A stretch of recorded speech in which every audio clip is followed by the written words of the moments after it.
everyone, and welcome back to Recharging the Human Battery Radio. I'm here with my co-host, Mandi, Dickey. We are on AM 950 radio, and today I thought we'd kind of share some insights in why, as medical providers, we decided to do what we do, and I think it is so important, and we've said this before on the show, it's so important for us to be out here, talking about things that we see, insights that we have, because people really need a way to really understand how we think, what we're seeing, how we're cutting through the noise, how we're kind of managing things, and any information and nuggets that might help you and your families to lead healthier lives. But that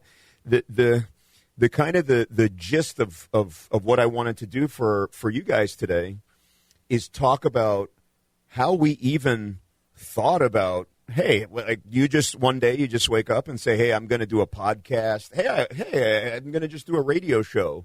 And I know today, right, everyone's a podcaster, everyone does this and that, but I'll tell you, in our medical field, when I sit there, for example, in the doctor's lounge, and there's docs and nurse practitioners and PAs, really none of them are doing podcast. I mean, I know a lot of people that are doing podcasting, but they're not really around me. Most of us don't do this. So just getting insights into, well, why are we even doing this? And then sort of talking about what we're learning from our guests and how we're trying to get better at this craft of bringing information out to you, how gratifying it is to us, what we're learning from the people, how we're interacting with our audience. So, any thoughts on how you got started?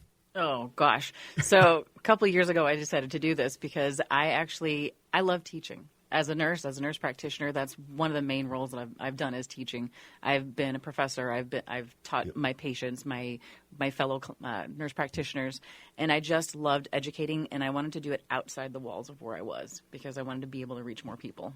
So that's why I got into it. And when did you just decide? Did you just say, "Hey, I'm here. Hey, you know what? Here, I'm starting a podcast. Here's a Zoom link. No, let's have actually, a chat." I was in a group where we were talking about how to be better online health coaches. And so I was taking a course for that. And we had somebody come on and he talked about how he started his podcast and how you need your top 100 people and your top 100 topics and get all this going. And he invited any of us who wanted to be a guest on his show to talk about our area of expertise to come on there. And after being a guest on his show, I caught the bug. I'm like, I need to do this because this needs to be a thing. And, congratulations. You now hit episode 100. Mm-hmm. That's a big deal. I'm way behind you, but I have 3 coming up just this weekend, so I'm trying to catch up. One word. How do you feel? I'll give you 3 words. 3 words. One word is a little too loud. 3 words. How do you feel when you're actually doing the podcast or when you're done? Just give me 3 words. We'll play a little game. Oh. Amazed, inspired, and humbled. Yep. Every time. Well, I would say, humility. One of the things that we talk about all the time is even as providers, we've gone to school forever. I mean, you were a professor. I've been doing this for a long time. Every time I talk to literally anybody, I always pick up something new. Mm-hmm. So, we've talked about the reverse imposter syndrome, thinking you know everything. We don't know. We know what we know, yep. But there is a whole entire world out there, even for the best experts in the world. Even Einstein went to conferences to learn from, his colleagues. So when we get back on the other side of the break, I'll share kind of how I made my decision to start, getting into the whole, podcasting media game. Until then, enjoy the commercial break here, and we'll see you on the other side on Recharging the Human Battery Radio.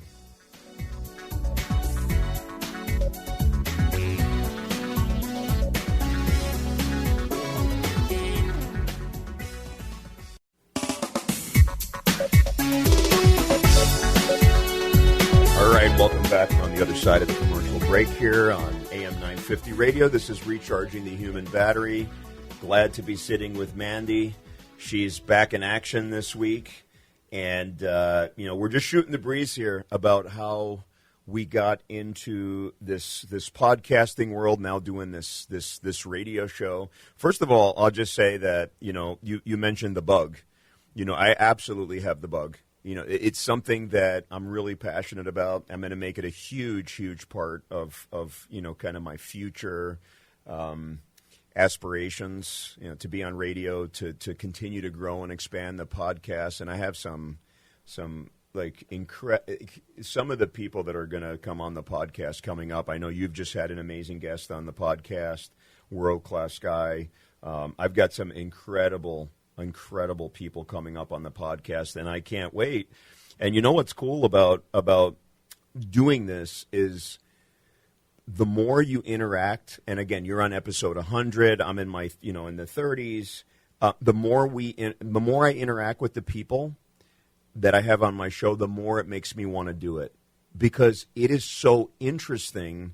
Especially, we all do different formats, and on my show, I started, like I was saying before, to you, I started a little bit more. I don't want to say scripted. I'm not a scripted guy, but at least I would have a general outline of how I would want to do the show.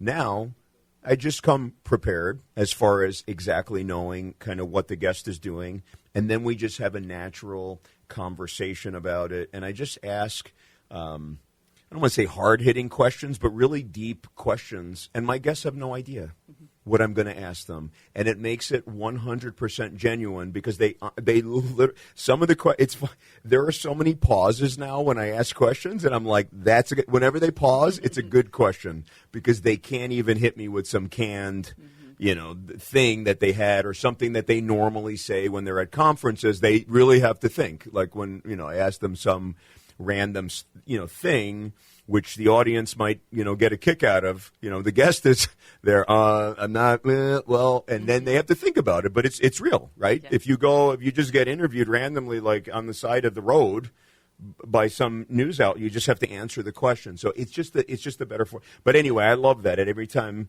the guests come on and we just kind of get into their brain, it's just fascinating to just see how people think. It's just like we both have children, and it's just so different. Like how they all are just, they're so different. Mm-hmm. They're just so different from each other. But anyway, really briefly, and then I'll get on to the next question. I started. Now it's just a bit over a year ago, I basically started getting on social media, because I've always been, I'm pretty extroverted. I'm very opinionated.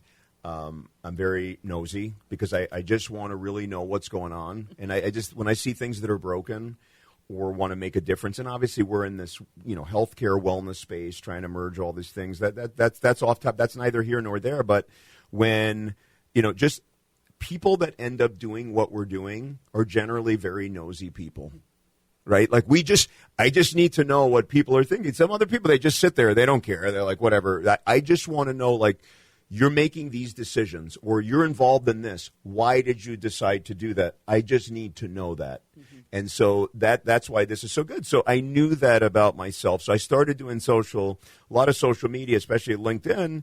And I really got a kick out of the responses that I was getting to just my opinions, things that I was saying, or observations about healthcare or wellness or just perseverance, resilience, that kind of stuff. Those are the things I generally like to post about. And literally one day it was in my basement in this little home gym that I have, and I just said, you know what? I'm doing a podcast. I'm just going to post this right now. So I just came up with this post, and I said, hey, I'm just going to do this podcast. And I remember clicking the button, and I was all nervous when I posted, because I was like, now that's it. The die is cast, right? And so I had to do it. And so one of my professors, Dr. Levine, who is now he's now the chairman of orthopedic surgery at Columbia University. He went on there and he was like, "This is amazing," and he like tags a lot of these professors over at Columbia, and I'm like, "Oh my God, now I have to do it."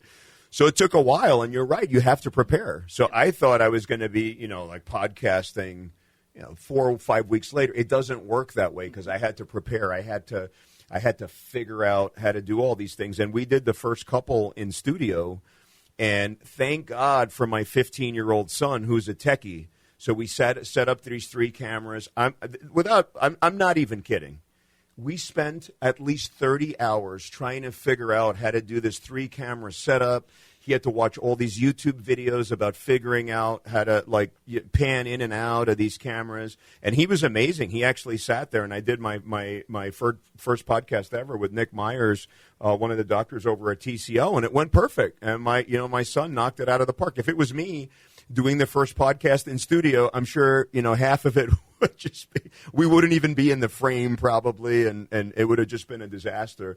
But from there, it's been tremendous. So I've really enjoyed it. And so the next thing I think I really want to get into is what we love it. Obviously, we love talking to the people, but what are we learning from it? So do you want to share, let's start, we could just go back and forth. Tell me about a really memorable guest that you had on the show and why it was so memorable, and really what you just came out of that thinking, like if you learned something amazing or if you were overwhelmed by it or you cried, whatever it might be. I think one of my, there's so many. 100 episodes. I've interviewed so many interesting people. Yeah, of course. This last one I did was really, really cool. But I think one of the biggest ones that really stuck with me was actually a gal who had a neurological disorder herself. And she was living with it, and it was a terminal disease. Mm. So hearing from the patient's perspective. So being a provider for as long as I have, I know my own diagnoses, but I don't know what it's like to have something that's terminal. And she started having a bucket list, and she started writing a book about it and sharing her story, and just hearing the experience of somebody knowing that they're in the last years of their life that was overwhelming. I cried when I got done with it, obviously, but it was just so neat being able to talk to her. And then I think 6 months later, I had her back on the show for an update because she wrote a second memoir about her book, and just, again, hearing about how she was doing and getting closer to the end. And it was just something that tugged at my heartstrings because it was something that you don't get to see in a 30-minute visit with your patients in the clinic. I think that's also beautiful because, life is, it's impermanent. Mm-hmm. And unfortunately, some of us will just drop dead. Mm-hmm. That's how it goes. But many people do have a prolonged course where they know that the end is near. Go to a nursing home, right? Go to a hospice, go to a memory care facility. These people are at the end of life, and I've always found it fascinating. People that go there and learning really, from them, and it's not funny stuff. But when we talk about, because we're both driven, but when you talk to people that are end of life, they never say, I really should have worked more. Mm-hmm. God, if I could have just got that promotion, it would have all, right? What do they say? It's friends and family and experiencing, but also taking risks, mm-hmm. right? Some of them are upset because they didn't take the risk, and right, you got to take risks in life. So those are but just talking to people at the end of life. Is she still alive? I haven't heard from her in a long time now, okay. So I'm honestly not sure. So yeah. And just, again, doing the bucket list, and I would have a hard time getting through that because I'm a pretty emotional guy, and it's really important. It's just like you can't, I think, on the death conversations, mm-hmm. it's very interesting because we can't avoid, we just can't, it's going to happen. Yeah. And so ignoring it the whole time doesn't really make sense because when you push that part out, I think that the fear of death, or not just the fear, or the fear of the unknown, whatever you got, because honestly, some people are, they're not very afraid to die, and other people don't want to leave their house, mm-hmm.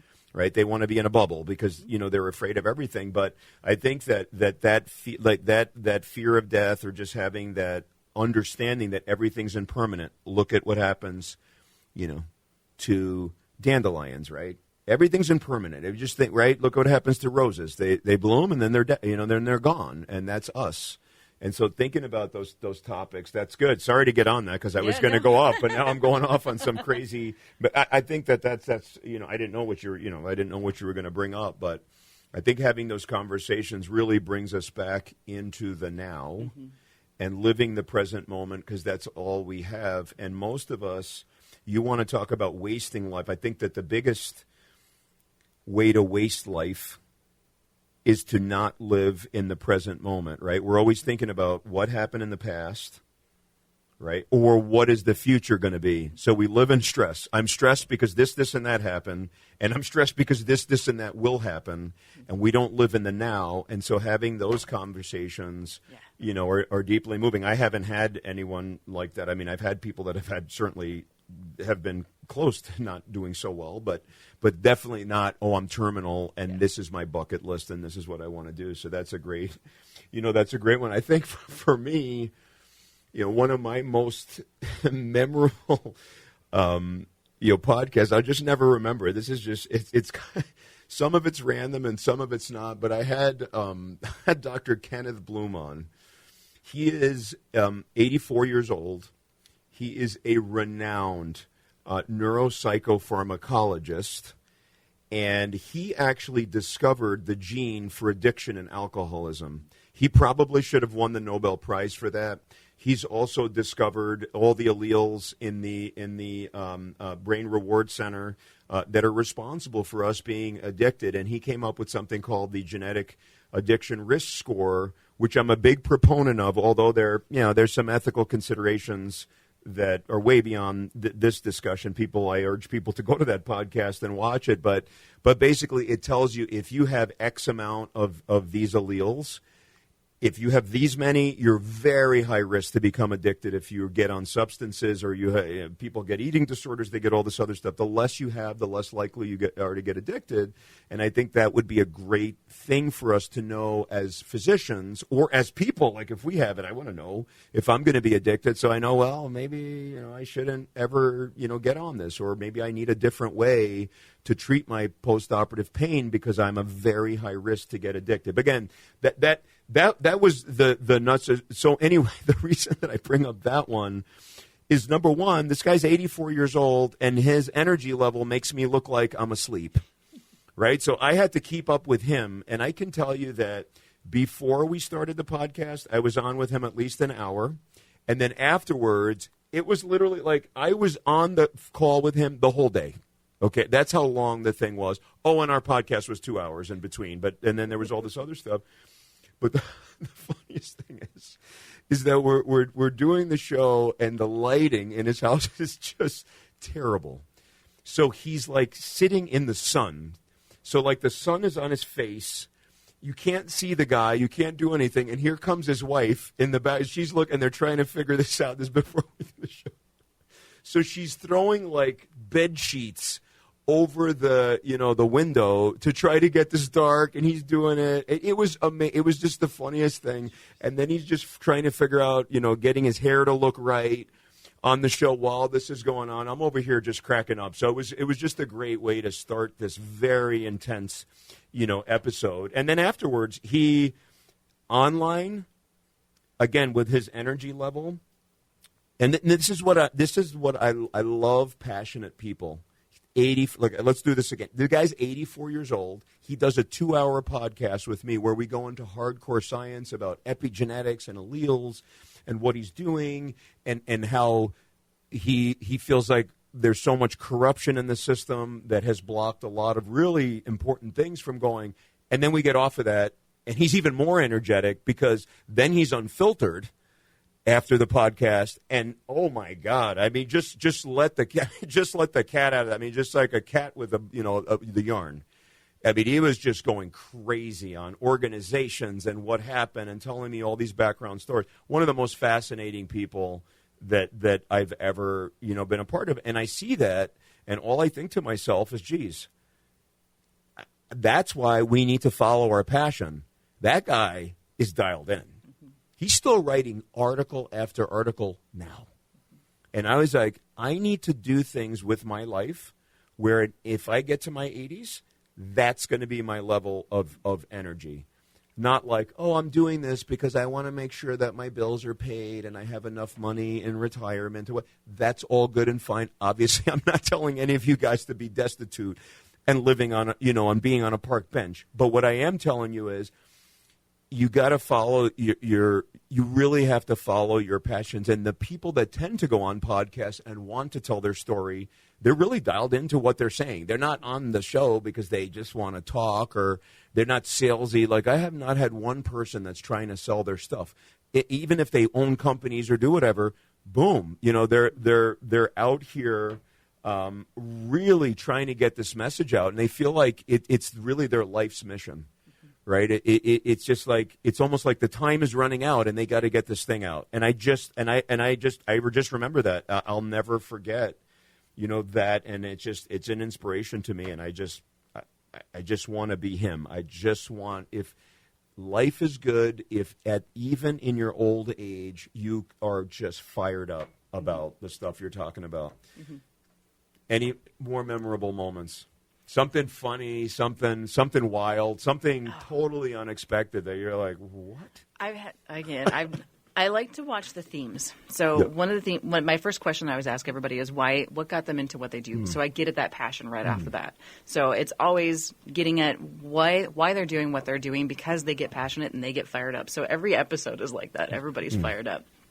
I think one of my favorite ones early on, Chris Downing actually used to be a super trainer for Beachbody. And years ago, I was a Beachbody coach too, so it was really cool. It was like a starstruck moment when I got to actually have him on the show. But aside from being a fitness trainer, we talked about mindset, like getting your head in the right space for anything in life. And it set the tone for so many of my episodes of my podcast, because it's all brain wellness. It's everything related to brain health and wellness. But mindset is the backbone of everything that you do. If you're not in the right mindset, we've talked about that on this show. If you're not in the right mindset, you're not going to be able to do anything in life. So having that mindset and knowing what you want in life, where you want to go, just sets the stage for everything. We talked about fitness on that show, sure, but that was kind of a side thing. It was all the mindset, and just hearing this guy have this much passion about getting people in the right mindset to better their lives. I think that was probably a really cool moment, and that was like episode 6 of my show early on. So having that set the stage for everything, it was so cool. So cool. No, I think it's absolutely true. Mindset is everything. Self-belief, believing, things can be better, having hope, having resilience. I had a guy on that we just talked about, just all his 9 pillars of resilience. And I think that mindset is great. And I think a lot of us that start podcasting, when I started, the show myself, I almost wanted to kind of model it in a different way. I just have a different message, but part of it was kind of in that Huberman lab way where we just get into it. But I quickly, understood that the minutia, the details, those are great. And I think for kind of like the hardcore, biohacking community and I want to live to 172, that community, they want to know every detail. Oh, what does this brainwave do? And but it quickly, I just morphed into, I think that it's more about themes and understanding, what is going to make people improve their lives better, right? It's very basic. One of the basic messages, it's the most basic thing, and it just sounds like it almost sounds but here's a life hack. Do the things that you know are good for you, and then don't do the things that you know are bad for you. It sounds the most simple thing, but it's difficult for people, and I see that. That's why people are in poor health. That's why they're not working out. That's why they are procrastinating. That's why they're doing this and that. And so everything goes to mindset. Yes, on paper, it's very simple. Don't do the good things. Don't do the bad things. It's very basic. Everybody knows if your diet is McDonald's every day, it's not going to work out well. but you convince you, right? It's the mindset that allows you to do it. Oh, it's okay for today. It's okay. And that's why, even though we're both, again, like we're hardcore, Western trained, whatever, that are now into all this, wellness and all this other stuff. But it's all about mindset, because we can preach all day. I can give people lists and lists and lists of things to do. Do this, and make sure you take magnesium every night, and here's your zinc level, and this is what you have to do with this, and here's how vitamin D works, and do your biohacking, and meditate. And all that is completely useless unless you have that incredibly resilient mindset to be able to do these things. And so much of our population is struggling with so many different things, including depression, anxiety, addiction, the social media addictions, and just being bombarded with mass media. We've talked about all this other stuff before. So, yeah, it's funny that we both are going down, because we're both, yes, am I obsessed personally with the minutia?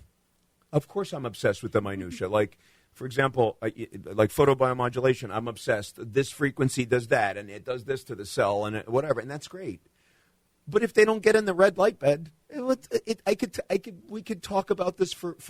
So I think that we're both obviously going to capture a much bigger audience if we tell them the mindset, because then if they have the right mindset, they're going to go and do the thing, itself, which is much more right. And coming from people that are kind of in the know, I think being experts, I think it really helps to kind of bridge that gap.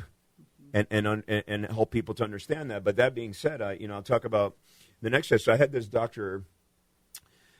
Richard Hart on the show. So he's a fascinating story, and he is a guy that was always teased when he was young, kind of similar to Rudy, Rudy Rudiger, that played at Notre Dame. But anyway, he was 5'2". And he was teased. And they're like, oh, you're short, you're weak, you're this and that. But whatever reason, he ended up, he went into wrestling. And he started getting really good at it. And that was a kind of his way to just kind of show the world and do his stuff. He became a Canadian national champion wrestler, which was pretty good. And then he started struggling with some stuff. He lost a tough match, and he left. But he had this, and we talked about how resilient, how much of a certain mindset you need to become a champion. And that's no different than becoming a professional at anything you do, right? If you don't have that mindset, it's not going to work. But then when you see like these ultra champions, like himself, when you get to the highest levels, the resiliency you need to go through all these steps to punish your body, to be able to do that, to have the mental resilience. And then he burnt out because he had this loss, and then he left. There was all this other stuff. But then he decided, I'm going to be a doctor. And then he was again told, you're too dumb, right? That's not for you. You're just a jock. Stick to wrestling. What are you doing? And he found his way through. So he took the principles from there, and then he used them to really get into med school, and he did fine. He went through it. Then he started, so he's a hepatobiliary surgeon, and he started a program in a hospital down the street from one of the most renowned institutions in Toronto. And everybody told him, well, you can't build a program here. That's it's like a David and Goliath kind of thing. And they're like, it's a complete waste of your time. He built one of the best programs in Canada, lowest complication rates, all this other stuff. But again, even though he is a resilience, he knows how to do it. He's a big meditation guy. He's a spiritual guy. He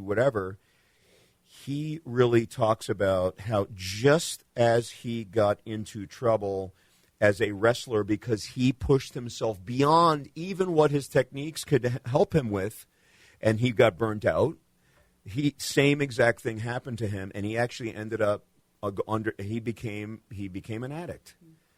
And he was doing it often. He never, in his perspective, didn't really affect necessarily. He never did it when he was practicing or anything like that, but he had an addiction problem. And the truth is, if you look at the surveys on addiction in healthcare providers, most people don't want to look at the surveys on addiction and healthcare providers because it's not what you want to see. So I'm not even going to tell you the statistics. You can look it up yourself. It's alarming, and it's very alarming to me. But very interestingly enough, he ended up leaving medicine, and he's starting a company. It is fascinating. So what he's doing in his company, and I know you're going to, I know you're going to love it. I know you haven't seen the episode yet, but he is using a combination of all his resilience techniques and mindfulness techniques that he learned as a championship wrestler, but he's combining it with hardcore science. So he uses quantitative EEGs and neurobiofeedback, all these techniques to make people really be able to perform under pressure and achieve excellence. So he wants to add this to all the surgical training programs and then to nursing programs and things like that, where you use virtual reality and EEG, brain EEGs and all this stuff to really see the way that you can handle stress and pressure when things are being thrown at you. Because most times people break down. So two things happen, right? You break down and get burnt out if you cannot self-regulate. And I know you're all about self-regulation. So when you can't self-regulate, things become overwhelming, and it is a horrible spiral. So people get burnt out, they get addicted, they get depressed, anxiety, this and that.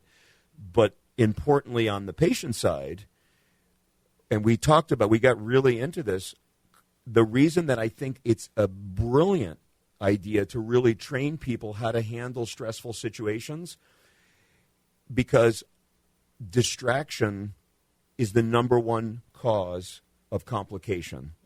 And so what happens is, the first complication happens because of distraction. There's a lot of stuff going on in the operating room, in the hospital system, in the clinic.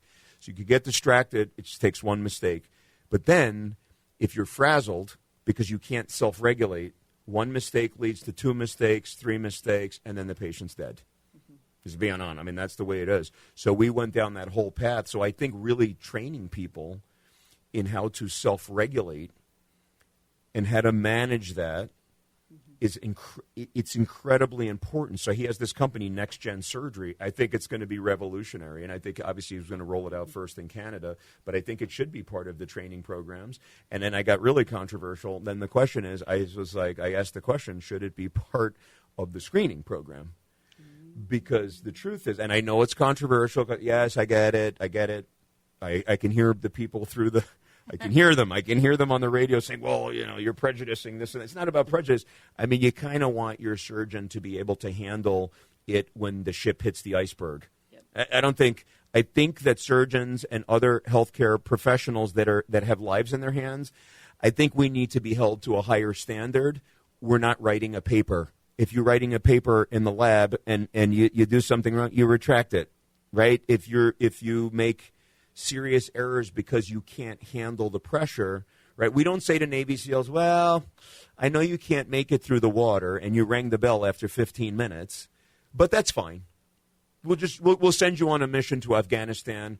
I'm sure you'll do great because we don't want to hurt your feelings. Sorry, that doesn't work. So anyway, just fascinating. I think that stuff like that inspires me to want to interview everyone, like everybody on this kind of stuff, because it's fascinating. Mm-hmm. And I didn't know that somebody was trying to do this specifically for like in our field. And I think it's brilliant.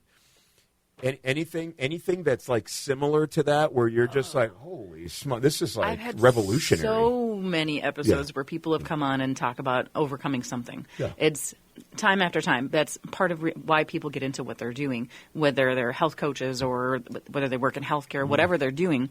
They've had to overcome something in their own life to get to where they are, and they learn tricks and tips, and they share those tricks and tips on the show and how they got themselves through some things in order to get to the point where they can help other people. Some work with physicians and providers on burnout. Yes. So because it's a big thing. And I think something kind of similar, a little bit off, I guess. Michelle Masters came on my show one time, and if you haven't heard her name, she's big in the money world. So she does this workshop every year on money matters, and she's written books on it. But she's also an NLP provider. So she works in the quantum world in your brain. And that was one of the big aha moments when I realized what's going on inside of our brain. I mean, I know this. I've worked in neurology forever. But there are things going on in our brain that we don't understand and we don't realize are going on. She talked about how when people can try to overcome things, they don't remember what they're trying to overcome because something happened early on in your life. And around age 8 or 9, your brain does this big dump of information that it doesn't see as important. So it might dump the information to why you're feeling the way you're feeling. Maybe you had some kind of trauma, big T, little t trauma, whatever it was. You don't remember it because it happened before that brain dump, but you're left with the symptoms. You're left with the consequences afterwards. So you might not be able to fix it on your own. And you have to go see an NLP provider or somebody that can actually help you almost into a meditative state so you can actually get over the trauma that you had in your life. And we see that with providers. Things get triggered. We get PTSD as providers. Our patients get triggered with PTSD, but they don't know why because they don't know where it's coming from. And it could be from something early in life that they don't remember. And I think it was huge just realizing that there's so much that we don't know that we can't control that we absolutely need to ask for help to get beyond those things. No, just what you bring up, two things, and so that's what I mean. I mean, we could do that because then it'll spur people I've talked to. So I had a Neil Gannon on my show, and he has these 4 pillars of really how to decrease inflammation and how to lead a good life. But one of his big things and the emotional kind of side, the psychological emotional pillar, is these trapped emotions, and that's exactly what you talk about. And yeah, I got to tell you, I'm an orthopedic surgeon by trade. It was no one was talking to me about like trapped emotions. If I told my professors, if I started talking about trapped emotions, I would get laughed out of the thing. They would be, they would putting stickers on my back. That's the trapped emotions guy right there. And so it is so vital. But anyway, Neil Gannon, he's one of my favorite people. He's awesome. And the name of the book is The Vitality Code, if anyone wants to go out and get it. But it's just amazing how these things are trapped. And you're absolutely right. As healthcare providers, and I talked about this with the guest I just mentioned before, Dr. Hart, we absolutely see death. We see complication. We see things that don't go wrong. We just see disease. We see people that come in and they have a tumor and there's nothing we can do about it because that's it. I mean, we can take out their tumor in their spine. They can get, but it's metastasis. It's a metastatic liver cancer or whatever it might be. And so, things like that affect us. And if we're not able to, and some of us need more, help than others to be able to talk about it, openly. I'm like an open book, so I don't stop talking. So I'm a big sharer, and I think it's really happened to me, but many people don't. We talked about it. And so I had Dr. David Barron on my show, and so he's the Olympic psychiatrist for a long time. He's been doing this, I think, since like 1980. He's been the Olympic psychiatrist. It's crazy, like decades. And I asked them the question on my podcast about PTSD in athletes. And we talked about Simone Biles and Michael Phelps and all these other guys. He said it's a huge problem, but there is no difference between their type of PTSD and when we fail as providers or when we think we failed as providers or when we didn't even fail as providers, but we witnessed something that's catastrophic.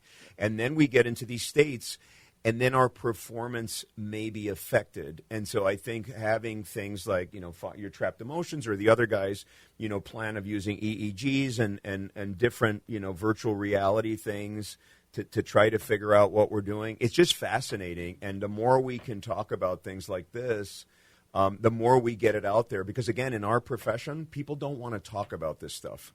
This isn't like the doctor lounge talk. I'm not like, hey, do you have some trapped emotions you want to tell me about? Like, just tell me your feelings. I'm really curious. They would just look at me and they say, "Oh, Sinicropi, he's really going off the rails, man. He's drinking his own Kool-Aid from his radio show."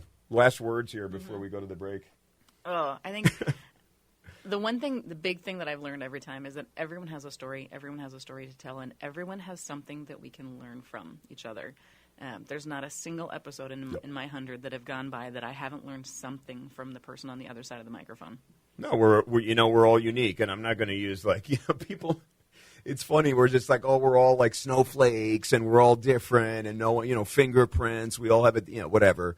So I don't want to use terms like that because people kind of not that they make fun. They're just overused. I get it. We're all whatever, but it is true. Mm-hmm. Everybody is wildly different.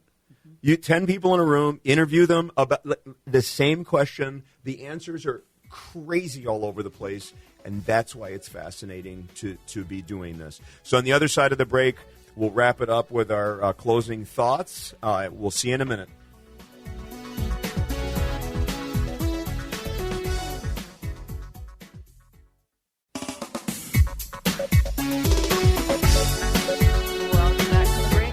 Charging the Human Battery on AM 950 radio. I've got Dr. Sinicropi in front of me, and we've been having a really good conversation. We could probably go on and on. We say this every week, but an hour is never enough for all of us. I don't know how we fill this time, but we do. I had a thought on the last section, and now my brain is gone. But when we talk about all these different topics, there's so much that we can see. There's so much that we can learn from everybody. Mm-hmm. Everybody has their own story, but in that, there are a lot of similarities. Mm-hmm. So I have often kind of sat and thought about all the different guests that I've had on and thought about having them on as a panel discussion because there are similarities as you go through. And just having, whether it's mindset or emotions or whatever it might be, there are so many people that have overcome so many things and trying to identify the similarities and how we can extrapolate that to everybody else.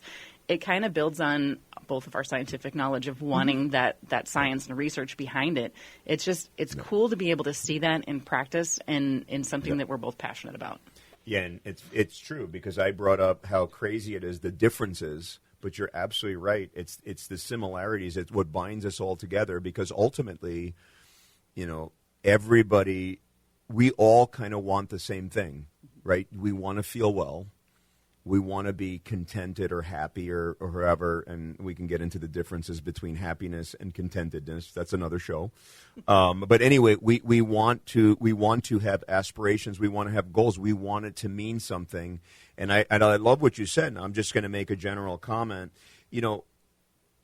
What's interesting is that across the no matter where the guests are from, it doesn't matter. It doesn't matter what country they're from. Even if they speak a different language or their backgrounds are wildly different, it just doesn't matter. Mm-hmm. Everybody kind of, it's just weaving these same narratives. It's about humanity and being human. And so the comment I want to make is, and I talk about this openly, I grew up in the Bronx, and I was exposed to so many different cultures. And I've always thought this since I was a kid, and this theme keeps repeating. And it always whatever, because we are in such a divisive society right now. And it never made sense to me because even when I was a kid, I realized everybody wants the same stuff. It doesn't matter. It doesn't matter. And so to me, like bigotry and, racism, oh, this person, oh, you're this, or you're this religion, you're that religion, it literally never made sense to me. It makes no sense. We all want the same things. People have to understand that's just about power and money and who's in charge. It's all made up. It's just a way to whatever or make ourselves feel better, an ego thing or whatever. It makes no sense because when you're in a position like us, I don't know how you could be sitting around, and I urge all of you, maybe you don't have podcasts or talk shows or radio shows or whatever. Go around and just start talking to people, like really have open conversations with them. Invite people of different backgrounds to your house. Start asking them questions. All of a sudden, you're going to realize you have more similarities than you have, way more similarities than you have differences. The differences, the similarities are really what it is to be human. The differences are what we made up as humans. Would you agree with that that closing statement? I just 100%. Thought that just kind of came up. Yeah. So I grew up in the country, 40 acres, nothing around me, and was not exposed to anything until I was an adult. But I was grown up to learn that everybody deserves the same rights, and we all have the same backgrounds. And just reminds me really quickly on one of my guests, Chris Singleton. He is a motivational speaker, came and presented to my kids' high school last year, and I had him on the show. And his idea is all unity. His mother was killed in a racially motivated attack, and he took that upon himself to go out and try to unify the world. when he goes out and does his presentations, he has everybody get up and hug the person next to them, somebody that doesn't look like them, because that might be the first time that they got a hug from somebody that doesn't look like them. And that idea of unity and everybody coming together, I think is just, it's cool. Love it. And I think that you guys should all go out and hug somebody that doesn't think like you, that doesn't look like you, because you know what? We are all the same. And if we treat each other with respect and we understand that we all have our own stories, they're very unique. We all have different aspirations, but in a way they're the same. Boy, it's going to be such a better world. And what we're trying to do is making the world a better place, making people more well. It's a lot easier when you guys all like each other and want to learn and want to do the right thing. So we've got to wrap it up. We'll see you next time on Recharging the Human Battery on AM 950 Radio. Go be well. Take care of your families.